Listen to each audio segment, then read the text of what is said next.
దేవుని పరిశుద్ధ నామానికి స్తోత్రాలు. ఈ రోజున దానియేలు గ్రంథము 10వ అధ్యాయము. ఈ అధ్యాయములో 21 వచనాలున్నాయి. మొదటి వచనం: పారసీక రాజగు కోరేషు పరిపాలన కాలములో 3వ సంవత్సరమున బెల్తెషాజరు అను దానియేలునకు ఒక సంగతి బయలుపరచబడెను. గొప్ప యుద్ధము జరుగునన్న ఆ సంగతి నిజమే. దానియేలు దాని గ్రహించెను.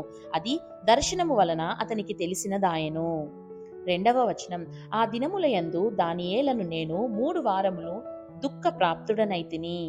మూడవ వచనం: 3 వారములు గడుచు వరకు నేను సంతోషముగా భోజనము చేయలేకయుంటిని. మాంసము గాని ద్రాక్షరసము గాని నా నోటిలోనికి రాలేదు.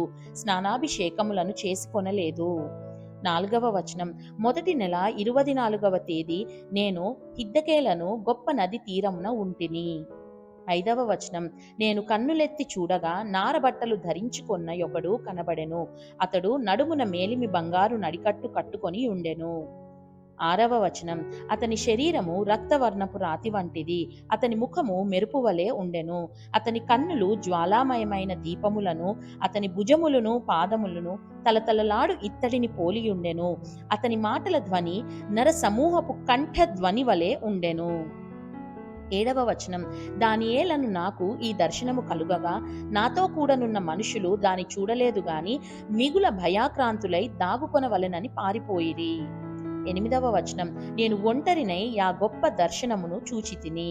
చూచినందున నాలో బలమేమియూ లేకపోయెను. నా సొగసు వికారమాయెను. బలము నా యందు నిలువలేదు. 9వ వచనం: నేను అతని మాటలు వింటిని. అతని మాటలు విని నేను నేలను సాష్టాంగపడి గాఢ నిద్ర పొందినవాడనైతిని. 10వ వచనం: అప్పుడొకడు చేతితో నన్ను ముట్టి నా మోకాళ్లను అరచేతులను నేల మోపి నన్ను నిలువబెట్టి. 11వ వచనం: దానియేలు, నీవు బహుప్రియుడవు గనుక నేను నీ యొద్దకు పంపబడితిని. నీవు లేచి నిలువబడి నేను నీతో చెప్పు మాటలు తెలుసుకొనుమనెను. అతడి ఈ మాటలు నాతో చెప్పగా నేను వణుకుచూ నిలువబడితిని. 12వ వచనం: అప్పుడతడు, దానియేలు, భయపడకుము. నీవు తెలుసుకొనవలెనని నీ మనస్సును అప్పగించి దేవుని ఎదుట నిన్ను తగ్గించుకొనిన ఆ మొదటి దినము మొదలుకొని నీవు చెప్పిన మాటలు వినబడినవి గనుక నీ మాటలను బట్టి నేను వచ్చితిని. 13వ వచనం: పారసీకుల రాజ్యాధిపతి 21 దినములు నన్ను ఎదిరించెను. ఇంకా పారసీకుల రాజుల సముఖమున నేను నిలుచుచుండగా ప్రధానాధిపతులలో మిఖాయేలను ఒకడు నాకు సహాయము చేయవచ్చెను. 14వ వచనం: ఈ దర్శనపు సంగతి ఇంకా అనేక దినముల వరకు జరుగదు. అయితే దినముల అంతమందు నీ జనమునకు సంభవింపబో ఈ సంగతిని నీకు తెలియజేయ వచ్చితినని అతడు నాతో చెప్పెను. 15వ వచనం: అతడి మాటలు నాతో చెప్పగా నేను నా ముఖము నేలకు వంచుకొని మౌనినైతిని.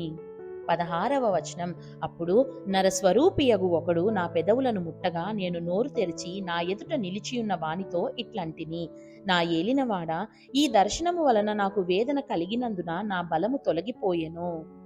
17వ వచనం: నా ఏలినవాని దాసుడనైన నేను నా ఏలినవాని ఎదుట ఏలాగున మాటలాడుదును? నా బలము తొలగిపోయెను, ఊపిరి విడువలేకయున్నానని చెప్పగా. 18వ వచనం: అతడు మరలా నన్ను ముట్టి నన్ను బలపరిచి, నీవు బహుప్రియుడవు, భయపడకుము. 19వ వచనం: నీకు శుభమౌనుగాక, ధైర్యము తెచ్చుకొమ్ము, ధైర్యము తెచ్చుకొమ్మని నాతో చెప్పెను. అతడు నాతో ఇట్లనగా నేను ధైర్యము తెచ్చుకొని, నీవు నన్ను ధైర్యపరిచితివి గనుక నా ఏలినవాడవైన నీవు ఆజ్ఞ ఇమ్మని చెప్పితిని. 20వ వచనం: అతడు, నేనెందుకు నీ యొద్దకు వచ్చితినో అది నీకు తెలిసినది గదా. నేను పారసీకుడగు అధిపతితో యుద్ధము చేయుటకు మరలా పోయేదను.